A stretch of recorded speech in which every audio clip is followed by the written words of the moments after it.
Bienvenue à tous dans ce Deep Dive préparé spécialement pour les fans de Vintage Car Chronicles. Aujourd'hui, on plonge dans l'histoire d'un vent mythique, le Volkswagen Type 2, plus connu sous le nom de Combi. Ah, le combi! Un véhicule qui a marqué l'histoire automobile et qui continue de fasciner aujourd'hui. Absolument. Et pour cause, ce van a sillonné les routes du monde entier, accumulant par passage une collection de surnoms tous plus amusants les uns que les autres. Ah oui, c'est vrai. On surnomme Transporter, Microbus, Bulli en Allemagne, Panteforma, ça c'est Portugal, Pandi pour nous, Rugbrud, Panseigle au Danemark. C'est vrai, le combi, c'est un véritable phénomène mondial. Incroyable.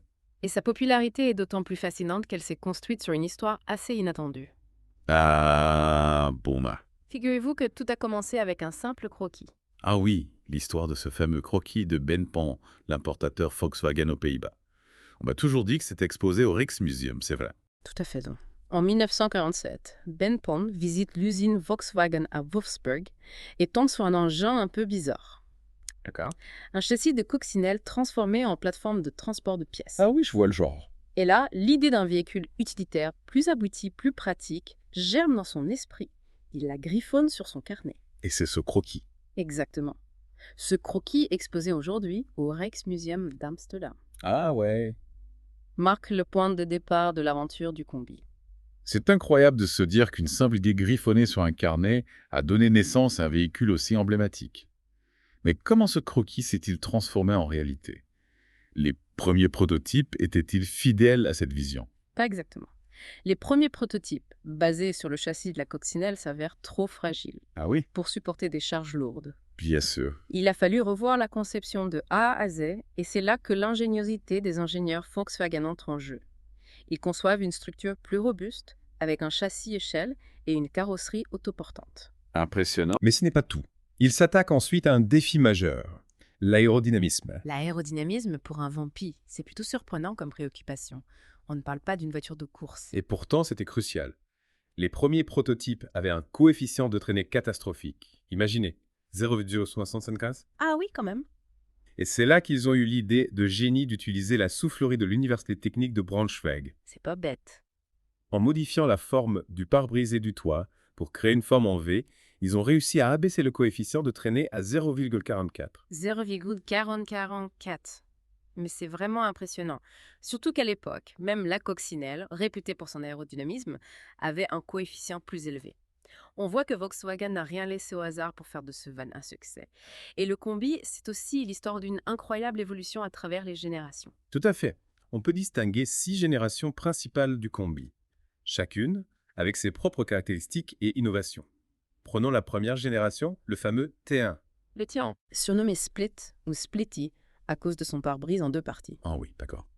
Produit de 1950 à 1967, c'est le combi le plus emblématique, celui qui a conquis le cœur des hippies et des surfeurs. Ah, le T1, le combi vintage par excellence, avec son design arrondi, son grand logo VW à l'avant et ses multiples fenêtres qui laissent entrer la lumière, il est reconnaissable entre mille. C'est une véritable machine à remonter le temps. Et une machine à voyager aussi. Le T1 était disponible en de nombreuses variantes. Ah oui? Du fourgon tôlé au minibus, en passant par le pick-up et le camping-car. Incroyablement. Et il y avait même une version étonnante.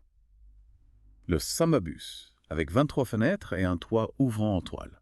Le Sambabusken. Avec autant de fenêtres, ça devait ressembler à une véritable serre roulante. Pas seulement.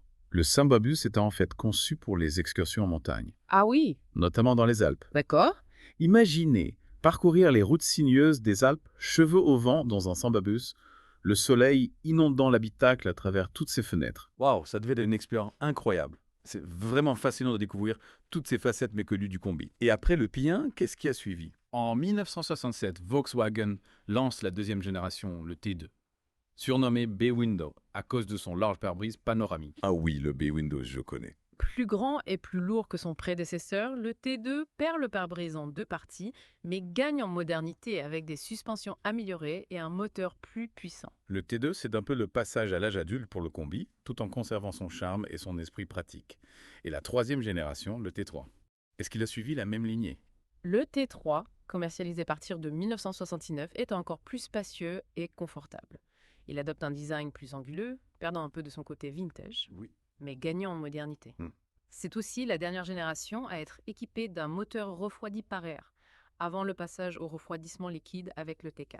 Le T4, lancé en 1990, marque un tournant majeur dans l'histoire du combi. Fini le moteur à l'arrière, place au moteur à l'avant et à la traction avant. C'est une véritable révolution, n'est-ce pas? Absolument. Le T4 représente une rupture avec la tradition. Il est plus performant, plus sûr et plus pratique pour le chargement. Mais pour beaucoup de puristes, il perd un peu de son âme en abandonnant l'architecture qui a fait le succès du combi. C'est vrai que le passage au moteur à l'avant a dû décevoir certains fans à la première heure. Mais il faut reconnaître que le T4 a ouvert la voie aux générations futures, plus modernes et adaptées aux besoins du marché. Et les T5 et T6 ont continué sur cette lancée, n'est-ce pas? Tout à fait. Le T5, lancé en 2003, et le T6 en 2015 reprennent l'architecture du T4 en y ajoutant des motorisations plus puissantes, des équipements de confort, de sécurité de pointe et des designs toujours plus soignés. On est loin du combi rustique des années 50, mais l'esprit d'aventure et des libertés est toujours présent. C'est clair. Et puis, n'oublions pas l'avenir du combi avec l'arrivée des versions électriques. Ah oui, le mythique combi entre dans l'ère de l'électromobilité. Volkswagen a déjà présenté des concepts de combi électrique, comme l'ID Buzz, qui promet une autonomie impressionnante, et un design néo-rétro. L'ID Buzz, c'est un véritable concentré de technologie. Il reprend les codes esthétiques du T1, avec son design arrondi, son grand logo VW à l'avant et ses couleurs vives, mais sous sa carrosserie rétro se cache une motorisation 100% électrique. Et on parle de quelle autonomie pour ce combi du futur été? Volkswagen annonce plus de 500 km avec une seule charge. C'est énorme. Imaginez parcourir les routes de France, chevaux au vent, dans un combi électrique silencieux et respectueux de l'environnement. C'est une perspective alléchante, et ça montre que le combi a encore de beaux jours devant lui. Mais avant de se projeter dans le futur, revenons un peu sur le passé, avec une anecdote qui a marqué l'histoire du combi aux États-Unis. La fameuse Chicken Tax. Ah oui, la Chicken Tax. Une histoire rocambolesque qui a eu un impact significatif sur les ventes du combi aux États-Unis. Vous êtes prêts pour une plongée dans les méandres des relations commerciales internationales, boss? Oh que oui, j'adore les histoires insolites. Et celle-ci semble particulièrement croustillante. Alors accrochez-vous, car on va parler de poulet, de taxes douanières et de Volkswagen. Allez-y, je vous écoute. Tout commence au début des années 1960 avec une guerre commerciale entre les États-Unis et l'Europe. La France et l'Allemagne de l'Ouest avaient imposé des taxes sur les importations de poulets américains. Attendez, une guerre du poulet. C'est vraiment à cause de volailles que tout a commencé. Tout à fait. Et le président américain Lyndon B. Johnson n'a pas apprécié du tout. En représailles, il a décidé d'imposer une taxe de 25% sur certains produits importés d'Europe. Donc, Les camionnettes légères. Ah, d'accord. Et devinez qui était directement visé par cette taxe. Le combi, bien sûr. Exactement. Le pauvre combi, pris en otage par une histoire de gros poulets. Mais quelle a été la conséquence de cette taxe sur les ventes du combi aux États-Unis? L'impact a été considérable. Les versions utilitaires, comme les fourgons et les pick-up, sont devenues beaucoup trop chères pour être compétitives. Seules les versions passagers ont échappé à la taxe, ce qui explique en partie pourquoi le combi est davantage associé à l'image des hippies et des surfeurs aux États-Unis. C'est incroyable comment une simple taxe peut influencer l'image d'un véhicule slim. Mais le plus étonnant, c'est que cette chicken tax, elle est toujours en vigueur aujourd'hui, n'est-ce pas vous? Oui, plus de 50 ans après la guerre du poulet, la chicken tax continue de sévir. Incroyable, ok. Et elle continue d'avoir des conséquences sur le marché automobile américain. Alors moi, Par exemple, certains constructeurs, comme Ford, sont obligés de faire preuve d'ingéniosité pour la contourner. Ils importent des véhicules en version passager, puis les transforment en utilitaires une fois arrivés aux États-Unis. ah oui, c'est vrai, j'avais lu un article sur cette pratique, mais je n'avais pas fait le lien avec la chicken tax. C'est vraiment une histoire incroyable. On voit bien que l'histoire du combi, c'est bien plus qu'une simple histoire de voiture. C'est une histoire qui croise l'économie, la politique, la culture et même la gastronomie. Absolument. Le combi est un véhicule qui a traversé les époques et les frontières, Oui, et qui continue de fasciner aujourd'hui. c'est vrai. Il est devenu bien plus qu'un simple moyen de transport. C'est un symbole de liberté, d'aventure et d'un certain art de vivre. Et on ne peut pas parler du combi sans évoquer son lien avec le mouvement hippie des années 60. Ah oui, le combi et les hippies, c'est une association indissociable. Le combi, avec son côté pratique, son prix abordable et son image anticonformiste, est devenu l'incarnation même de l'esprit hippie. Exactement. Imaginez les rassemblements hippies, les festivals de musique, les voyages sur les routes mythiques des États-Unis. Oui, Le combi était omniprésent. c'est vrai. Décoré de couleurs vives, de symboles peace and love et de messages pacifistes. Ah oui. Il était le symbole d'une génération qui rejetait le matérialisme et la société de consommation. Oui, Qui aspirait à une vie plus simple, plus libre. plus proche de la nature. Exactement. Et le combi était aussi parfaitement adapté au mode de vie communautaire des épis. Il pouvait transporter beaucoup de personnes, servir de dortoir, de cuisine et même de scène de concert improvisée. C'était un véritable espace de vie, un symbole de liberté et de partage. Tout à fait. Et cette image du combi hippie est restée gravée dans les mémoires. Encore aujourd'hui, le combi évoque l'esprit hippie, l'aventure et la liberté. On le voit sur les t-shirts, les posters, les objets déco. C'est devenu une véritable icône pop culture. Et cette popularité auprès des hippies a sans doute contribué à faire du combi un véhicule mythique, un symbole intemporel de liberté et d'aventure. Mais le combi, ce n'est pas que les hippies. Il a aussi séduit d'autres communautés, comme les surfeurs. Ah oui, le combi et les surfeurs, c'est une autre histoire d'amour. Le combi, avec son côté cool, son esprit de liberté et sa capacité à transporter les planches et tout le matériel nécessaire, est devenu le symbole de la surf culture. Imaginez, les plages de Californie, le soleil couchant, les vagues qui déferlent et un combi garé sur le sable, avec les planches de surf accrochées sur le toit. Une image idyllique. Le combi est devenu indissociable de l'univers du surf et il est souvent mis en scène dans les films, les photos, les publicités qui mettent en avant ce sport. Et puis, le combi est aussi très pratique pour les surfeurs qui voyagent beaucoup. Il offre un espace de rangement important Oui. et il permet de dormir à l'intérieur, si besoin. C'est un véritable compagnon de voûte pour les surfeurs, un symbole de leur mode de vie nomade et de leur quête de liberté. Tout à fait. Et ce qui est fascinant avec le combi, c'est qu'il a réussi à séduire des communautés aussi différentes que les hippies et les surfeurs. C'est un véhicule universel qui transcende les modes et les cultures. C'est vrai, hippies, surfeurs, familles, artisans, collectionneurs. Le combi a conquis le cœur de millions de personnes à travers le monde et il continue de fasciner aujourd'hui. Absolument. Le combi est un véhicule intemporel qui traverse les générations sans prendre une ride. C'est une véritable légende automobile et son histoire est loin d'être terminée. Et en parlant d'histoire, saviez-vous que le combi a été produit dans de nombreux pays? Oui, en plus de l'Allemagne, le combi a été assemblé au Brésil, au Mexique, en Australie et en Afrique du Sud. Ah oui? Et c'est au Brésil qu'il a connu sa plus longue carrière, avec une production qui a duré plus de 50 ans. Plus de 50 ans. C'est incroyable. Le combi a vraiment conquis le monde entier. Et c'est au Brésil qu'a été produite la dernière génération du T2, Oui. avec quelques adaptations pour répondre aux normes locales. Oui, le T2 brésilien a subi quelques modifications au fil des années, notamment au niveau du design et de la motorisation. Il a même été équipé d'un moteur refroidi par eau à la fin de sa carrière. Et c'est en 2013 que la production du T2 a définitivement cessé au Brésil, marquant la fin d'une époque pour ce modèle emblématique. Oui, c'est la fin d'une ère. Le T2 brésilien est entré dans la légende. Oui, Et il restera à jamais associé à l'image du combi. Synonyme de liberté, d'aventure et de simplicité. Exactement. Et pour marquer la fin de la production, Volkswagen a lancé une édition spéciale du T2 brésilien, la Last Edition, avec une série limitée de 600 exemplaires. C'est vrai. La Last Edition est un véritable collector aujourd'hui. Elle était disponible en blanc et bleu avec des équipements spécifiques comme des jantes en maillage, des sièges en cuir et une plaque numérotée. Une belle manière de célébrer la fin d'une production qui a duré plus d'un demi-siècle. Et pour l'occasion, Volkswagen Brésil a réalisé un court-métrage très émouvant. Os últimos desejos da combi, les derniers souhaits du combi pour nous. Oui, c'est un bel hommage au combi, qui retrace son histoire au Brésil et met en scène des témoignages de personnes qui ont partagé leur vie avec ce véhicule mythique. Un beau moment d'émotion pour tous les amoureux du combi. et l'on ne peut pas parler du combi sans évoquer son rôle dans la culture populaire. Il a été la star de nombreux films, séries TV, clips musicaux et même jeux vidéo. Ah oui, le combi est une véritable star du grand écran. On le retrouve dans des films cultes comme Retour vers le futur, Miss Sunshine, Cars et bien d'autres. Oui, c'est vrai. Il est souvent associé à des personnages attachants, un peu décalés et qui aiment l'aventure. Et puis le combi a aussi inspiré de nombreux artistes, musiciens et designers.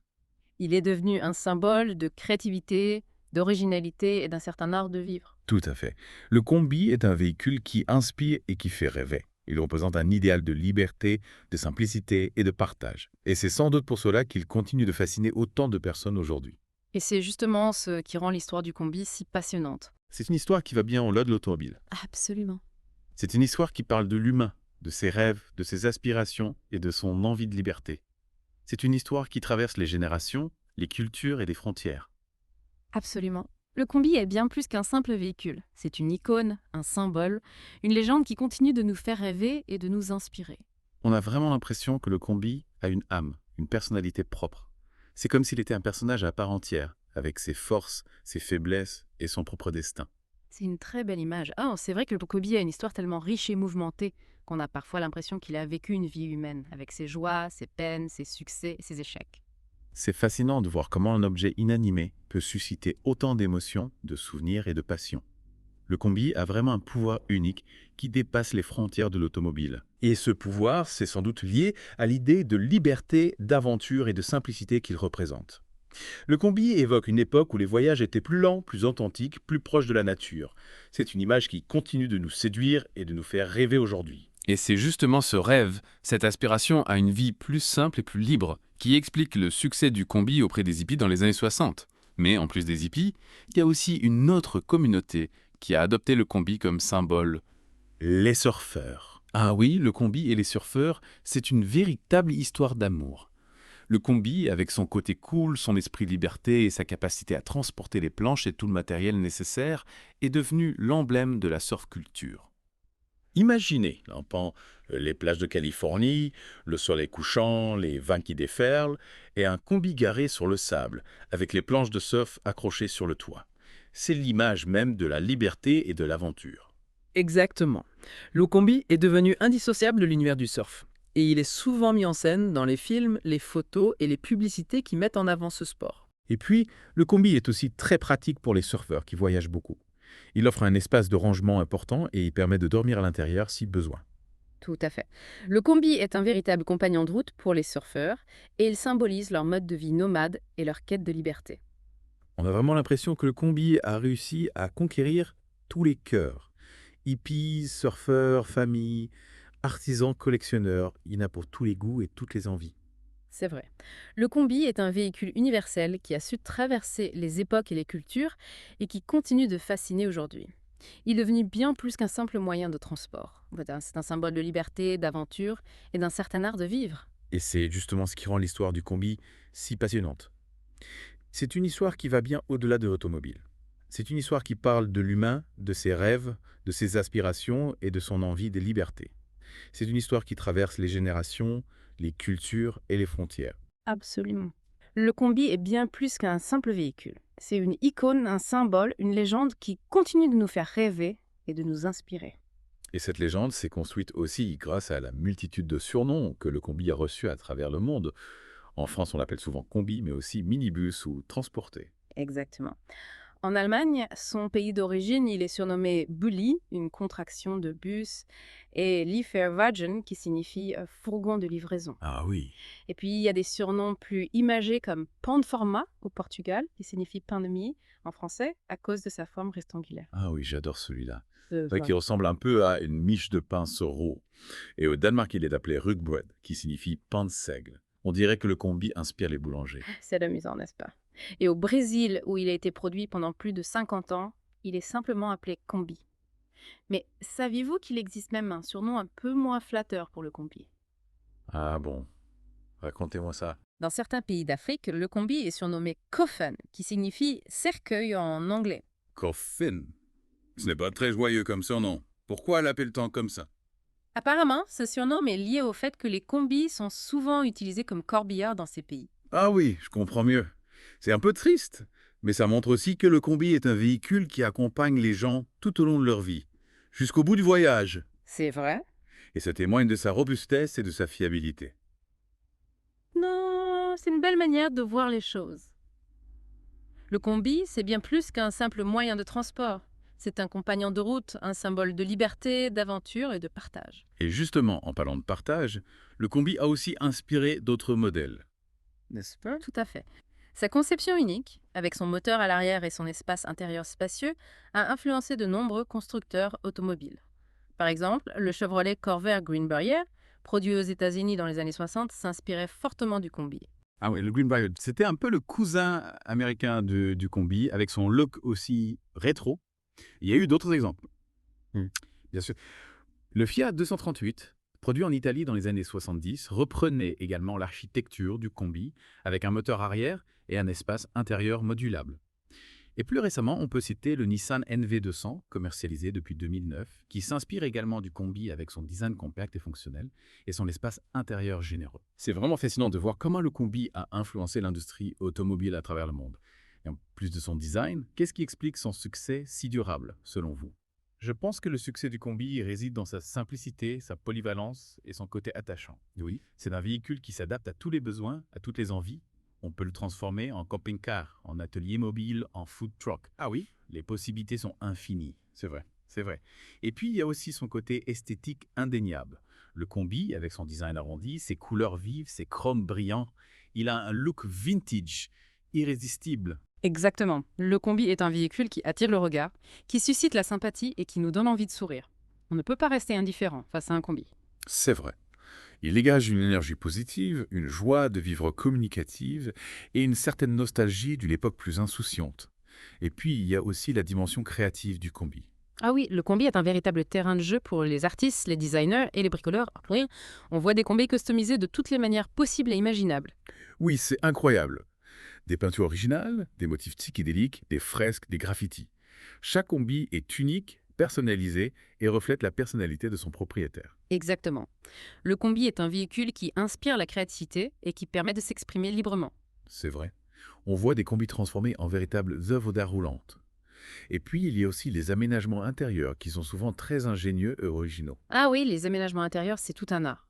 On voit des combis transformés en mini-appartements avec des lits, des cuisines, des salles de bain. C'est incroyable. On peut vraiment vivre dans un combi. Oui, tout à fait. Et puis, il y a aussi les aménagements plus spécifiques comme les ateliers mobiles, les boutiques ambulantes, les food trucks. Le combi est un véhicule polyvalent qui s'adapte à toutes les envies et à tous les besoins. C'est fascinant de voir comment le combi continue d'inspirer les gens. Même après toutes ces années, il est devenu un véritable phénomène culturel, un symbole de liberté, de créativité et d'un certain art de vivre. Absolument. Le combi est un véhicule qui a une âme, une histoire et une personnalité. Il est intemporel, universel, et il continuera sans doute de nous fasciner pendant encore de nombreuses années. Et vous savez, on a beaucoup parlé de l'histoire du combi, de ses différentes générations, de son impact culturel, mais ce qui est fascinant aussi, Oui, c'est de se pencher sur les détails, oui. les petites histoires qui se cachent derrière ce véhicule mythique. Ah oui, j'adore les anecdotes. C'est souvent là qu'on trouve les informations les plus savoureuses, Oui, les plus surprenantes. tout à fait. Vous avez des exemples en tête? Bien sûr. Saviez-vous, par exemple, qu'un combi T1 a été utilisé pour transporter les Beatles lors de leur première tournée américaine en 1964? Non, je n'en avais aucune idée. Les Beatles dans un combi. C'est incroyable. On imagine bien les scènes de folie avec les fans qui devaient les poursuivre. Eh bien, figurez-vous qu'ils avaient justement loué ce combi Oui. pour essayer de passer incognito Ah, et d'éviter les fans hystériques. ah oui, je comprends mieux. Mais bon, avec un véhicule aussi reconnaissable qu'un combi, ça devait être difficile de passer inaperçu. Disons que leur plan n'a pas vraiment fonctionné. Ah, Mais cette anecdote montre bien à quel point le combi était déjà ancré dans la culture populaire à l'époque. c'est clair. Et ça me fait penser à une autre histoire incroyable que j'ai lue récemment. Oui. Un couple. Oui. Qui a fait le tour du monde en combi pendant 10 ans, avec leurs 3 enfants. Ah oui. Vous avez entendu parler de cette aventure? Ah ouais, cette histoire est extraordinaire. Ils ont parcouru plus de 400 000 kilomètres, traversé les 5 continents. C'est énorme. Et vécu des expériences hors du commun. Ah oui. Imaginez un peu. Oui. Vivre à bord d'un combi pendant 10 ans, traverser des paysages grandioses, rencontrer des cultures différentes, ça doit être une expérience inoubliable. C'est sûr. Yeah. Et en plus de l'aventure humaine, il y a aussi la performance technique. Réussir à faire tenir un voyage aussi long avec un combi, ça force l'admiration. Absolument. Le combi est un véhicule robuste, Oui. fiable et facile à entretenir. Oui. Il est parfaitement adapté au long voyage, même dans des conditions difficiles. Et ce qui est fascinant, c'est que le combi continue d'inspirer des projets fous, des aventures hors du commun, même aujourd'hui. Oui, tout à fait. On voit de plus en plus de gens transformer des combis en camping-cars aménagés, en ateliers mobiles, en food trucks. C'est vrai, le combi est un véhicule qui stimule l'imagination, la créativité. Oui. Il est modulable à l'infini. Et chacun peut l'adapter à ses propres besoins, à ses propres envies. Et puis, il y a aussi cet aspect communautaire autour du combi. Il Il y a des rassemblements de passionnés, des forums en ligne, des clubs. C'est une véritable famille. C'est vrai. Et on le voit bien avec les différents surnoms que le combi a reçus à travers le monde. On a parlé du pont de Fermat au Portugal, du Rugbrud au Danemark. Ces surnoms témoignent d'un attachement affectif, d'une familiarité qui va au-delà du simple aspect automobile. Tout à fait. Le combi est entré dans le langage courant, Oui, dans la culture populaire. oui. Il est devenu un symbole, une icône, un mythe. Et ce mythe continue de se propager aujourd'hui, notamment grâce aux réseaux sociaux. On voit des photos de combi partout, sur Instagram, Facebook, Pinterest. C'est vrai. Le combi est devenu une star des réseaux sociaux. Absolument. Et ça contribue à entretenir sa popularité, à attirer de nouveaux fans, à faire perdurer son image de véhicule cool, libre et aventurier. Absolument. Et puis, il y a aussi le retour en force du vintage, de la nostalgie. Le combi incarne parfaitement cette tendance. Ouais. Il représente une époque plus simple, plus insouciante, plus proche de la nature. Et on le voit bien avec l'engouement pour les combis restaurés. Oui, Customisés, oui, aménagés. oui, Les gens recherchent l'authenticité, oui. l'originalité, l'histoire. Et le combi répond parfaitement à ces attentes. C'est certain. Le combi est un véhicule qui a une âme, Oui. une histoire, une personnalité. Oui. Et c'est ce qui le rend si unique, si attachant. Oui. Il ne s'agit pas d'une simple voiture, c'est un compagnon de route, C'est ça. un membre de la famille, un symbole de liberté et d'aventure. Et ce qui est fascinant aussi, c'est de voir comment le combi a su traverser les époques, s'adapter aux évolutions de la société, sans jamais renier son ADN. Tout à fait. Du T1 au T6, en passant par les versions utilitaires, les camping-cars, les modèles électriques, le combi a constamment évolué tout en conservant son essence, son esprit d'origine. C'est vrai. Et c'est ce qui explique sa longévité, Oui, sa popularité intemporelle. Le combi est un véhicule qui transcende les modes, les générations, oui, les cultures. Oui. Il parle à notre âme d'enfant, à notre désir de liberté, d'aventure, de simplicité. Et c'est sans doute pour cela qu'il continue de nous fasciner aujourd'hui et qu'il continuera à nous faire rêver encore longtemps. Absolument. Mais on a parlé de toutes les belles choses autour du combi, son côté sympathique, son histoire, son impact culturel. Est-ce qu'il y a des aspects moins glorieux, des critiques qu'on peut lui adresser? Par exemple, j'imagine que sur le plan de la sécurité, les premiers modèles n'étaient pas vraiment au top. Ah oui, c'est vrai.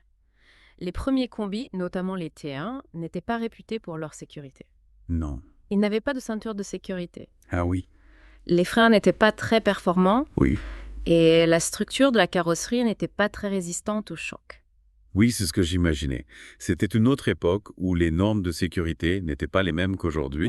Exactement. Il faut bien reconnaître que les premiers combis pouvaient être dangereux en cas d'accident. Oui, Mais il ne faut pas oublier que c'était le cas de la plupart des véhicules de l'époque. C'est vrai. Et puis, il faut relativiser. Le combi était souvent utilisé pour des trajets courts, à basse vitesse, et dans des zones peu fréquentées. Ce n'était pas un véhicule conçu pour rouler à 130 km/h sur l'autoroute. Absolument. Le combi, c'était plutôt un véhicule pour prendre son temps, profiter du paysage Oui. et vivre des aventures à son rythme. Et puis, il faut reconnaître que Volkswagen a fait des efforts considérables au fil des générations pour améliorer la sécurité du combi. Oui. Les modèles récents sont équipés de tous les systèmes de sécurité modernes. Ceinture de sécurité, airbags, ABS, ESP. Tout à fait. La sécurité est devenue une priorité pour Volkswagen et le combi n'a pas fait exception à la règle. Aujourd'hui, on peut rouler en combi en toute sérénité. Oui. En sachant qu'on est bien protégé en cas d'accident. Et puis, en parlant de sécurité, on ne peut passer à côté d'un autre aspect qui a parfois été critiqué. La consommation de carburant. Oui. Les premiers combis, avec leur moteur refroidi par air, n'étaient pas vraiment des champions de l'économie. C'est vrai. Les premiers combis étaient assez gourmands en essence, surtout lorsqu'on les chargeait lourdement. Ouais.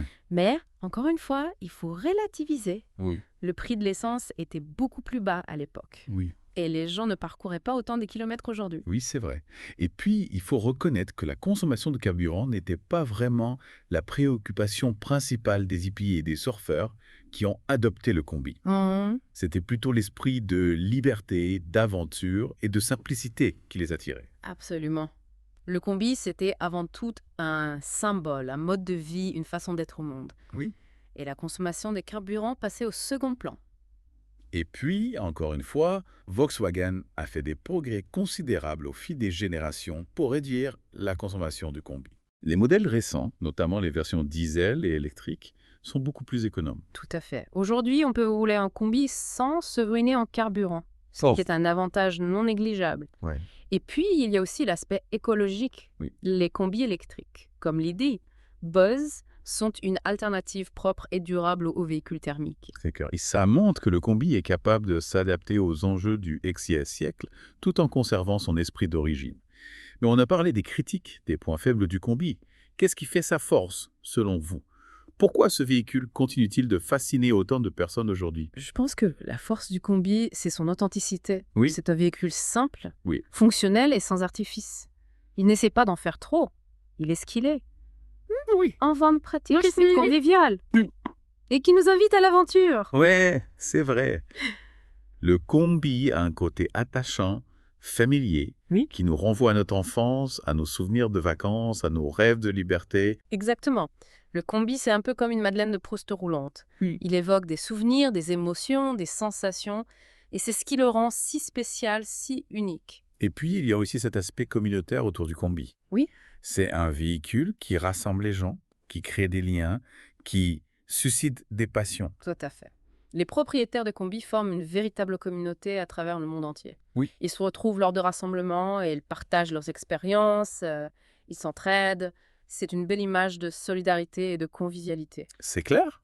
Et ça montre que le combi est bien plus qu'un simple véhicule. Oui, C'est un véritable phénomène social, un symbole de liberté, d'aventure et de partage. absolument.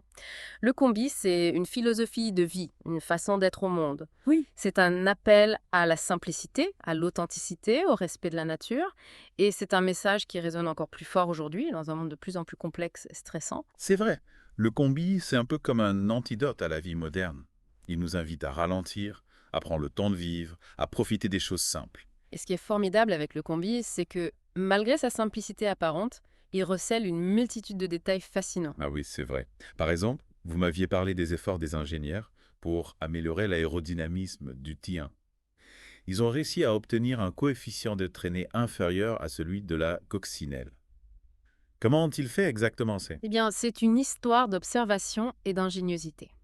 En observant les premiers prototypes en soufflerie, Oui. les ingénieurs ont remarqué que l'air avait tendance à stagner D'accord. au niveau du pare-brise, créant des turbulences Oui, qui augmentaient la traînée. bien sûr. Ils ont alors eu l'idée de modifier la forme du pare-brise et du toit en créant une sorte de V D'accord. qui permettait à l'air de s'écouler de manière plus fluide. Ah oui, je vois.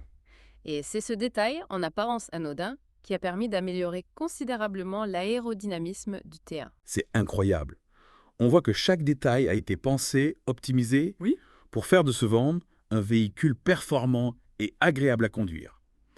Et justement, en parlant de conduite, j'ai lu que les premiers combis n'étaient pas très faciles à manier, surtout à cause du moteur à l'arrière. Est-ce que c'est vrai? Oui, c'est exact. Le moteur à l'arrière avait tendance à alléger l'avant du véhicule, ce qui pouvait rendre la conduite un peu délicate, Oui. surtout par vent latéral ou sur route mouillée. Il fallait avoir une certaine expérience pour maîtriser le combi, Oui. surtout lorsqu'il était chargé. Ah oui, je comprends mieux. C'est pour ça qu'on voit souvent des photos de combi avec le nez en l'air sur les côtes. Exactement. Mais malgré ce petit défaut, le combi a su conquérir le cœur des conducteurs grâce à son charme, sa convivialité et son esprit d'aventure. Et puis, il ne faut pas oublier que Volkswagen a constamment amélioré la tenue de route du combi au fil des générations. Oui. Les modèles récents sont bien plus stables et agréables à conduire que leurs ancêtres. C'est rassurant à savoir. Mais j'imagine que les puristes, les amoureux du combi vintage, regrettent un peu le côté rustique et authentique des premiers modèles. C'est possible. Mais je pense que la plupart des fans du combi apprécient le fait que Volkswagen ait su préserver l'esprit d'origine du véhicule tout en l'adaptant aux technologies et aux exigences modernes. Le combi est un véhicule qui a su traverser les époques sans se renier, Oui. et c'est ce qui fait sa force. C'est vrai. Et c'est ce qui explique son succès intemporel. Le combi est un véhicule qui parle à toutes les générations, à toutes les cultures. Il incarne un idéal de liberté, d'aventure et de simplicité qui a plus que jamais sa place dans notre monde actuel. Tout à fait. Le combi, c'est un véritable antidote à la vie moderne, souvent trop stressante et trépidante. Il nous invite à ralentir, à prendre le temps de vivre, à profiter des choses simples et à nous reconnecter à la nature. C'est une belle philosophie de vie. Et je crois qu'on a réussi à la transmettre aujourd'hui à travers ce deep dive. On a exploré l'histoire du combi, on a découvert ses secrets, on a partagé des anecdotes et on a surtout célébré cet esprit de liberté et d'aventure qui le caractérise. Oui, c'était un véritable plaisir de partager notre passion du combi avec vous. J'espère que nos auditeurs ont passé un bon moment et qu'ils ont appris des choses intéressantes. Moi aussi. Hmm. Et pour tous ceux qui voudraient approfondir le sujet, je vous rappelle que Vintage Car Chronicles est une émission quotidienne. On se retrouve très bientôt pour une nouvelle plongée dans le monde fascinant des voitures de légende. À bientôt, Zavers. Merci à tous de nous avoir écoutés.